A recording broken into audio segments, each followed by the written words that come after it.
didn't have to knock me out, but I'm still holding the throne. You never know till it's over.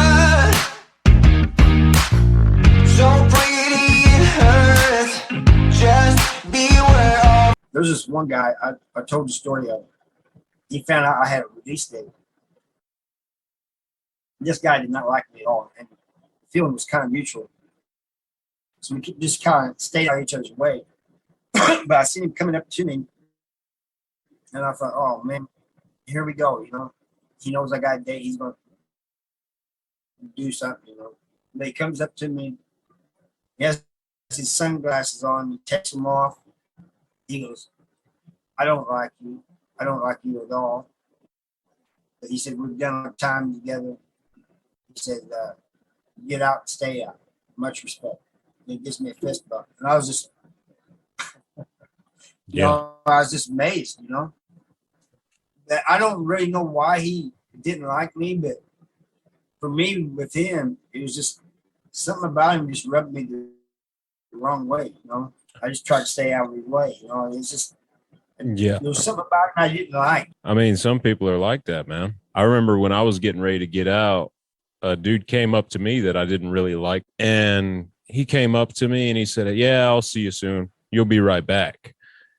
And it was just like, you know what, man, now just to prove you wrong, I'm going to toe the line when I get out. You know, I was planning on that anyway, but since you said that I couldn't do it, I'm going to do it now. Yeah, but, you gave me a little motivation. Yeah. I mean, you tell me I can't, and I'm going to do it every time, you know, but on the other side of that, when I got out, there were so many people who had respect for me just because we'd been doing time together. I didn't really know them, but even if you don't like someone, if you see how they carry themselves and you can respect how they carry themselves, that's a big thing. You know, you don't always have to like someone. There are a lot of people in prison that I didn't like, but on the other hand, I couldn't say too many bad things about them because they paid their debts, they minded their own business, and they weren't rats.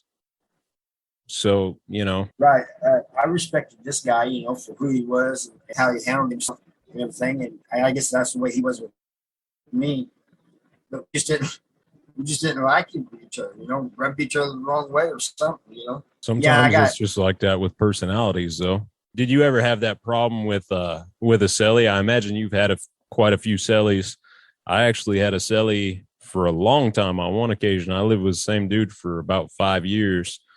But before that and after that, I went through quite a few cellies, and some of them I didn't really get along with for various reasons. But one of the bigger things was personality conflict. Did you ever run into that? Oh, yeah, many times. In Missouri now, they classify you as alpha, kappa, or sigma. Alphas, that's just self-explanatory who they are. And they can only sell with kappas and other alphas. Kappas can sell with alphas or sigmas. This can sell with other sigmas and kappas. So I was a kappa, so I was able to sell with anybody. On the one hand, you might get a sigma, which is, well, they're pretty easy to sell with. You know, you can pretty much run yourself with them. But at the same time, they might have a messed up case. So, you know, I usually got rid of those. They put them in the cell. On the other hand, you might get put in a cell with an alpha, and either you get along with him or you guys are going to butt heads. It's just like that, you know. So I've seen two alphas get put in a cell together that got along real good on the yard and get in a cell together and just start fighting. Yeah. They can't. It's a completely different story when you're in there all day together, especially if your schedules ain't right. You know, if you and I work at the same time and we're in the cell at the same time, we're spending all that time together. Exactly. You know, it's rough. Even with my partner, my one I call brother, even with him, you know, one time lockdown, and you know, lockdown in a tight area like that, tight cell, closed, not very big. It seems like just breathing gets on the nerves, you know? You know what I mean?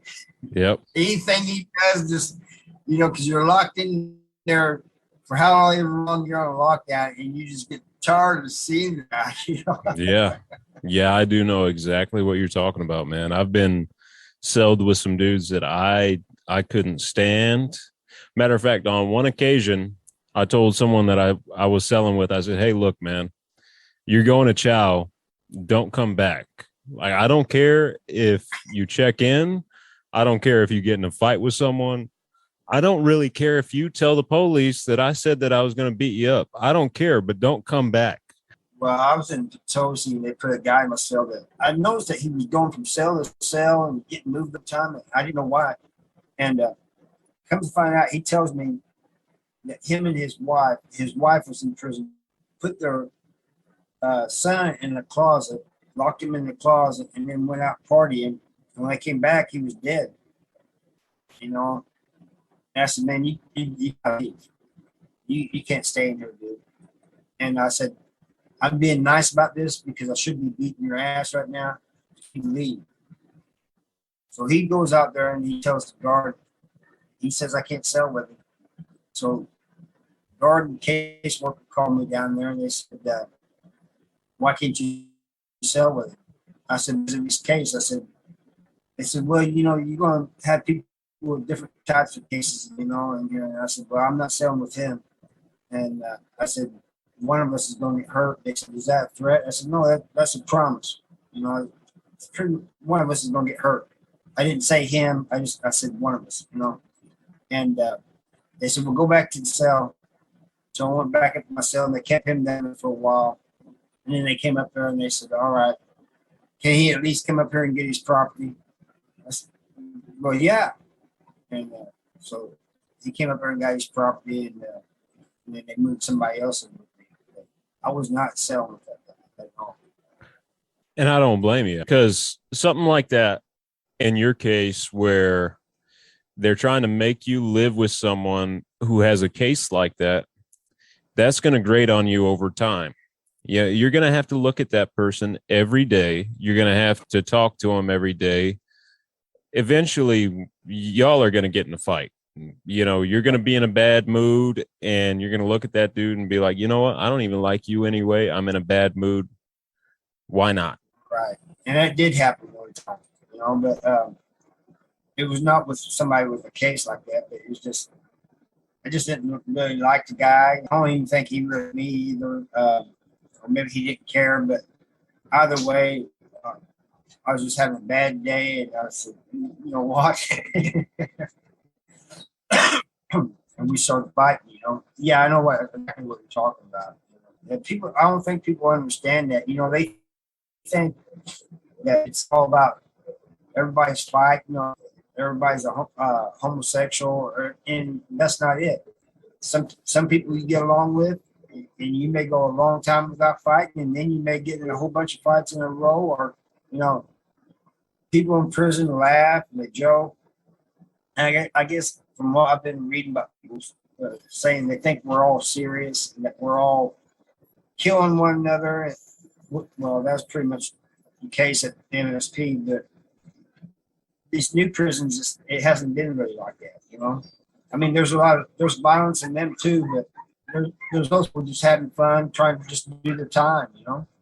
When I say having fun, I don't mean they enjoy being in prison. It's just that they're making the best of the situation. You know? Right. And there's nothing wrong with that. Honestly, I would probably rather do my time in a soft camp than a rough one. I've heard a lot of people over the years, you know, especially after you've been down for a while, you'll hear people come from other places and be like, "Oh man, well, such and such prisoner is soft, you know, or this camp is soft or that camp is soft." It's like, man, I would rather do my time at a soft camp. I don't like looking over my shoulder. You know, if you want to go to a rougher camp, be my guest, but I don't like fighting all the time just to exist. I'm not into that. But I will say this, right about that, because when I was like in level 4s and stuff, it was a lot easier. But when I got down to level 1, I didn't really like it. And I wouldn't say it was soft because there was a lot of fights and stuff going on. It was just like nobody had no respect for one another. So explain to me, you said level 1 in Kansas. We don't do levels. We do security. So we talk about minimum security, medium, high, medium, and max. I'm guessing levels is pretty much your security level is what you're talking about, right? Custody level. You level 1, you ain't got very much time. So you're in a minimum camp. It just up like 1s and 2s are in the minimum, and then you got the 3 and 4 levels. They're in the mediums, and then you got the level 5, which is maximum. I got you. So a level 1 would be about the same as what a minimum is in Kansas. I didn't like that either for the same reasons. You know, you had all those guys that were there just doing a 90-day PV, or they might have 1 or 2 years, and they thought that they were super tough, man. They would talk all sorts of trash. They didn't have the respect. They were stealing from each other. I didn't like that at all. And then the cops, you know, the officers, they wanted to talk tough to you all the time too, because they were used to dealing with guys who were short timers who had something to lose. And doing all that time in a medium and max security setting where it was all about respect. You know, the inmates ran on respect. The officers understood that if they disrespected someone, there was probably going to be consequences to it. Going from that environment to a minimum facility, that sucked. I hated it. I didn't last but a few months. And then I tried to fight with a cop. It started out, I just threatened the guy. And then, I'm not saying that it was okay to threaten him, but I felt like it was something I needed to do at the time, I should say, because the dude insulted my mom and I felt some kind of way about that. So, you know, I tried to jump over the desk and get at the dude. I got tackled by 5 officers and they took me out of there, but I don't think I was there maybe 3 months, you know, and I was headed to max. It's a two-edged sword. You know, you go to max and there's more respect and stuff, but at the time there's more violence and stuff. You know, you go if you're in a low level, yeah, things are easier, and most likely you don't have to get stabbed or anything. But the disrespect down there, like you said, among everybody is just crazy.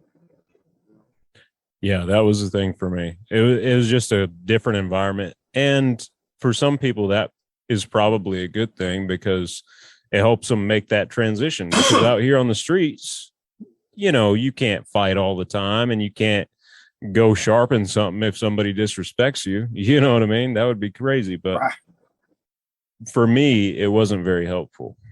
For me, it was more of a hindrance, but no two people are the same. And, you know, I've met people out here. Well, I was talking to a neighbor down the road, and these 2 young guys came by and they started, and all 3 of them getting arguing. And so I'm just standing there and go on. And I find out from that he and I had been in prison together, you know. Because I said, was you in prison? And he was, yeah.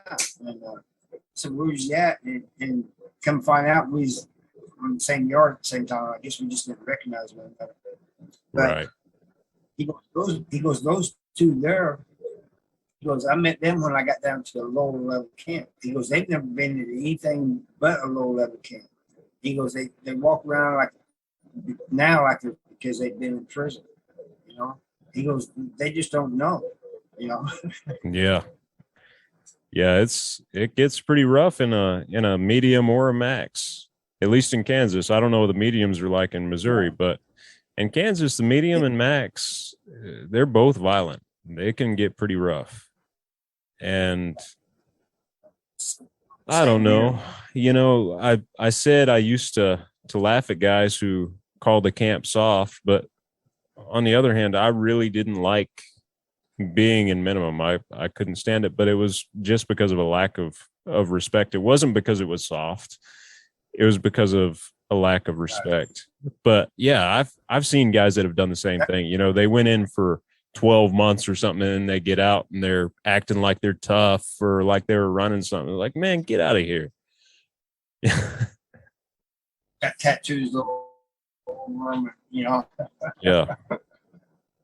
So But, I worked in the infirmary, and I think I told this story on my channel before, but I was working in the infirmary and this dude came in there and he was trying to get my job and I didn't like it. And I didn't like the guy very much. And I was talking to some of my buddies about it, and like, man, this guy's walking around with a unit team telling them that I'm not doing my job and all this other stuff, which I was doing my job. I have a very good work ethic, but this guy just wanted my job because it's the infirmary. They have pills and all sorts of stuff back there. It's kind of a shark tank. You know, you're back there with females, you're back there with drugs. Everybody wants that spot. Right. So this guy wanted that spot. He's trying to get me out of the picture, whatever. But he, I'm telling my buddies about it. Word gets back to him, and he decides to confront me about it, saying that I was calling him a rat. Well, he was scared. He confronts me about it right in front of the unit team as he's walking around with the unit team, telling them all the stuff that I'm not doing. He confronts me in front of the unit team. And he said, man, I hear you've been going around calling me a rat.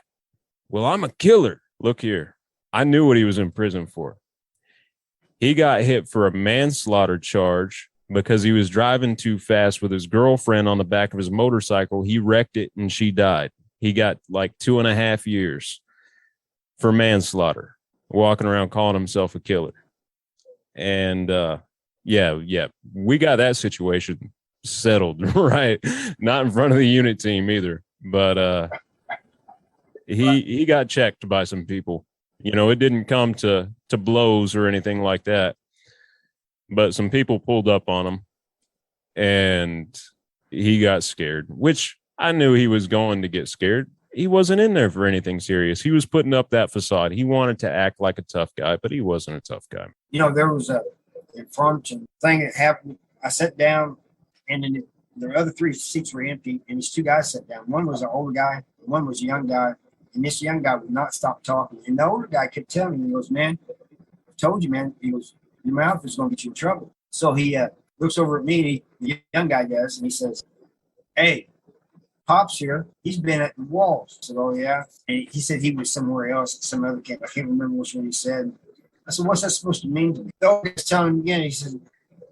He goes, if you want me to fucking school you, you need to listen to me. You know, you need to stop running your mouth. You know, we don't know this guy. And he goes, oh, I'm just talking to him. And he says, I'll just take your cake. Right? Now, I've had friends do that just joking, you know, and I just kind of laugh it off. But I didn't know this guy from Adam. He takes his fork and goes to stick it over like he's going to get my cake, and I just let him have it. And we got maced and everything. But I remember that old man telling him, as we're cuffed and being led away, he goes, I told you, what's it going to take for you to listen? That sounds about right. I tried to listen to all the old heads, you know what I mean? Especially when you're young going down. That's the only way to find your way. Oh, I did too. You know, I was 18 when I hit MSP. I'm going to take any advice anybody gives me. You know, I was listening to all the stories they told me. Every advice they had to give me, I was taking it all, you know, and I respected them, you know, and I think that's why they kind of like me. Yeah, same here. I mean, a lot of people think that I'm a lot older than I am, and I credit that, you know, with hanging out with older dudes when I was in prison. Exactly.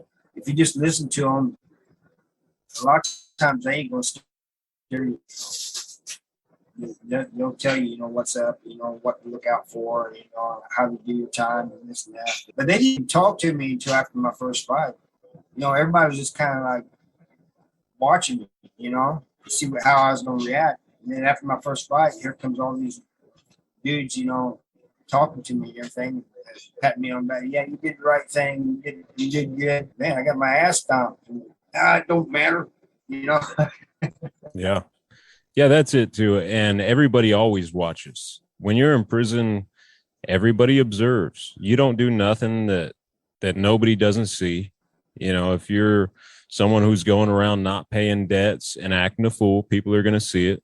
And on the other hand, if you go around as a stand-up individual, you stand up for yourself, you pay your debts, and you don't talk to the police, people are going to see it. True. It's very true. And the other day, it just seems like Kansas and Missouri is very similar. I know the 2 states are right next to me. It seems like way people get time and everything's pretty much the same. You know, we ain't got the California politics or anything, but From what I've heard, Harvey, I think the biggest difference between our two states as far as doing time goes, I would say the biggest difference that I'm aware of that I've been told by people who have done time in Missouri is that it's a little bit more open over there. And maybe you could shed some light on that. I don't really know. I've never done time over there. Is it pretty open? Are you out of your cell a lot? Are you locked up? What really happens throughout your day? it used to be that it was pretty open. You know, like when I got to the walls, when they let the housing units out for the yard, all the housing units came out. You know, nowadays it's at least in the max prisons, it's a little bit different. They'll let like 2 housing units out in the morning and 2 others in the afternoons, you know. And then at night, the same thing would be 2 housing units. And it alternates each day. Like South Central Correctional Center had 2 ball fields. They only had 1 gym, but it had 2 ball fields. And so while one housing unit's having the yard and the gym, the other one's just having the yard. And then the other 2 that aren't out, they may be out in front of the housing unit for those basketballs and stuff. I wouldn't say it's completely open. You know. That actually sounds almost identical to how it is in Kansas. We do the same thing, especially in El Dorado. They'll let, 1 cell house out or 2 cell houses out at one time, and then they'll let another cell house. They have 2 yard periods in the evening.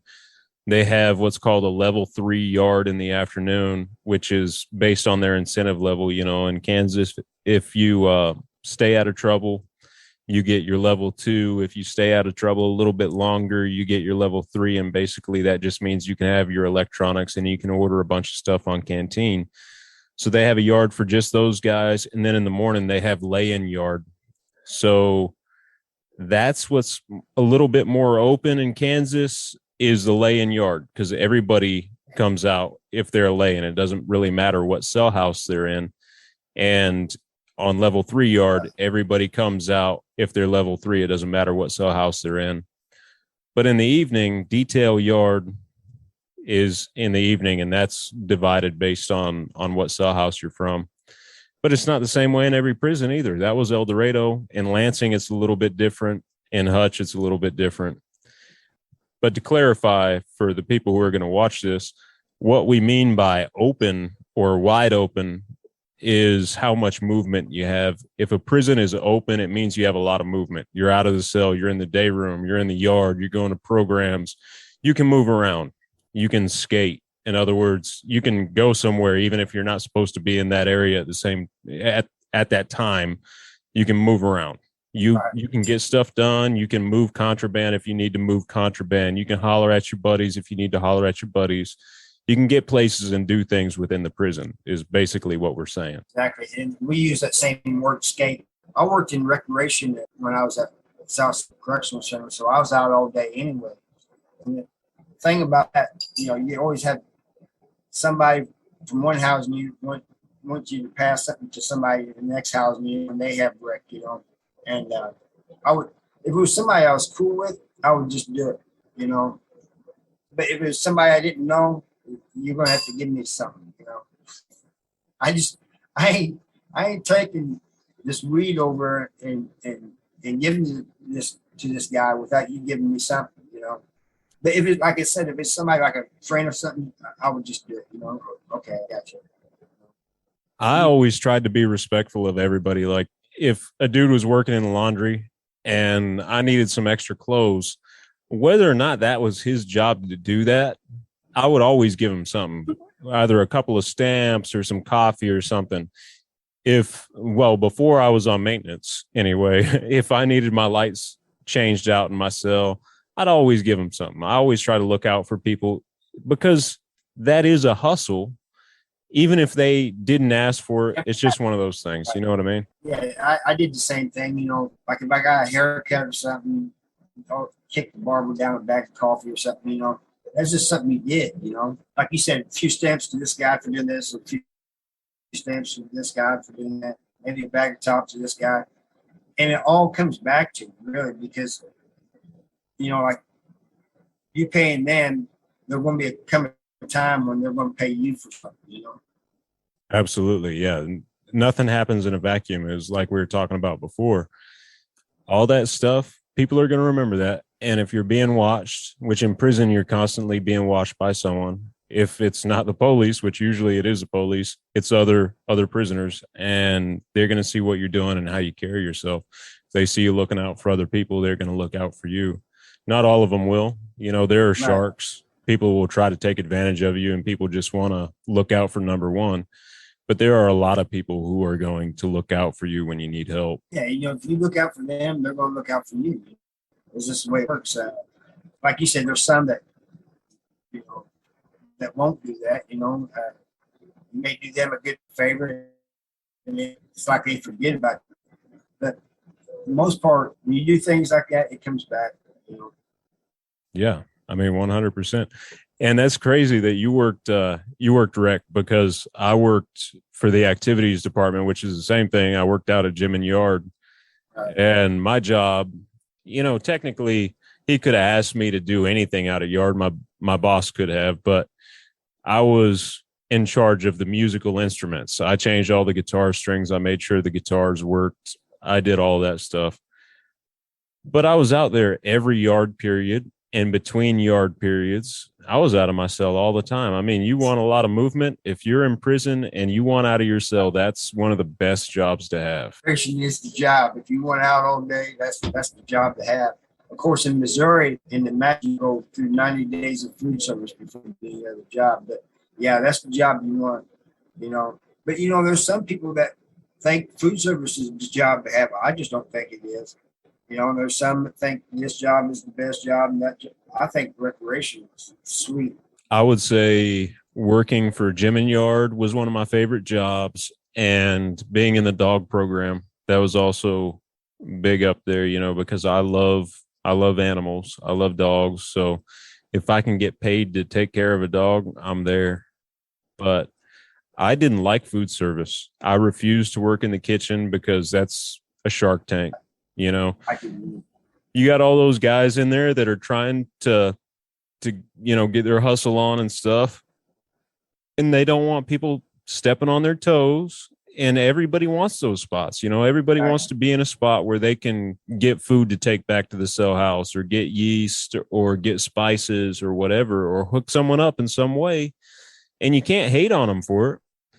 But because everybody's trying to get those spots, you know, if you get in one of those spots, people are going to be out to get you in one way or another. And it's really bad if somebody's been there for a long time, and you come in and say a few minutes a month, they put you in another spot, and it's in a spot that a guy that's been trying for months to get, and they just passed him and gave it to you. Oh, you're talking about Yeah, you're screwed. That can create all sorts of drama. And I almost think they know that, because I've seen that happen. Yeah. They had this chick in El Dorado, which I don't know if this is going to be appropriate for YouTube or not, but if it's not, I'll just edit it out. But they had this chick in El Dorado who was a kitchen worker, and she was forcing the inmates to go back in the cooler with her, which it didn't take much forcing, but some of the guys, I suppose it did, because they were Christians and had wives and felt some kind of way about it. But she was having guys go back in the cooler with her and have sex, right? And some guys wouldn't, because like I said, they were married, they had wives and stuff. Other guys just didn't trust the situation, or didn't like the chick, or whatever. Right. She would write these guys up for any little thing. She would make up charges against these guys and send them to the hole if they wouldn't mess with her. And it was just awesome. On top of that, you know, on top of the whole Shark Tank, everybody's trying to make a hustle and get in those spots. You had staff members that were taking inmates to the cooler and having sex. And if you didn't participate, you were going to the hole. That's messed up. That's really messed up. And then she's probably the type of thing you would scream rape. There was an officer that did that. So there was a female officer who would have sex with inmates in the guard shack out on the yard. And one time they got caught, they installed cameras outside of the guard shack and they didn't tell her. And so she brought an inmate in there one day and had sex with him. And then she got called to EAI, which is basically the intelligence unit in Kansas. And when they brought her up to EAI, she cried rape, even though she'd been having sex with that inmate for months and had had sex with other inmates in that guard shack in the past. You know, she got caught, didn't want to lose her job. So did she keep her job or? Oh yeah, she kept her job, and they sent the inmate to Supermax. They took him downtown and charged him, and he had a sex case after that. And you already know what happens in prison if you got a sex case. Well, that happened over here too, except they filmed this officer like 3 times having sex with this guy. You know, he's on camera. And so when they brought it to her, she tried to scream rape. They turned on the camera. Does that look like rape to you? And there wasn't nothing she could say, you know. She was busted. Right. Well, and that's good that they got her for, you know, actually on camera showing what happened. In El Dorado, when that whole thing happened, the camera was outside of the guard shack. So it showed the door, but it didn't actually show what went on. You know what I mean? So it was basically his word against hers. And, you know, the court's going to believe a prison guard over an inmate 99% of the time. True. It's the same way if you write up, they're going to believe the guard over you, you know? Yeah.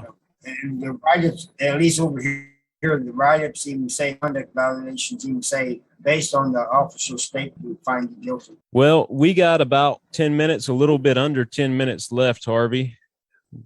Do you have anything that you want to say to people on either of our channels before we go? Yeah, I just want people, especially the young people, understand prison. It's not cool. It's nothing to glorify. It's nothing to brag about. And when you guys go to prison, you keep messing up, you're going to go to prison, and you're going to see there's nothing cool about it. But I'm hoping that those who have incarcerated loved ones will get something out of I having this conversation, you know. They'll know a little bit more about what everyone's going through that's in prison. Yeah, I would agree with that completely. You know, there are a lot of prison channels out there, and some of them glorify the fact that a person's been in prison or something like that or committed crime. Harvey and I both did one thing, you know, and it was enough to lose a significant portion of our lives to the criminal justice system. And not wrongly so. You know, we both admit that we did something that was against the law and that there are consequences to that. Absolutely. But we both could have avoided going to prison and facing all the hardship. You know, we've both been in fights. We've been beat up. We've seen stuff that we can't ever forget, that we wish that we had never seen, and been a subject to things that we didn't want to be subject to. And we could have avoided all that by changing our behavior and our perspective and our mindset ahead of time. All this stuff could have been avoided. And if you're watching this and you're a young person, old person, somewhere in between, and you can change how you're thinking, then do it. Why not? You can start today and make a positive change in your life. You don't have to do the same thing every day.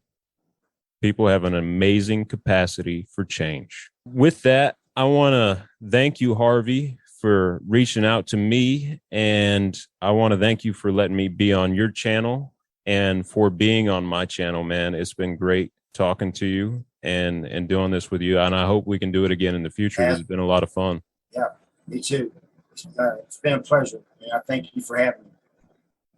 Absolutely. So with that, this has been an episode of From Prison to the Streets and Harvey Talks Prison. I'm Eric. We're here with Harvey Seidel, and we will see you all later.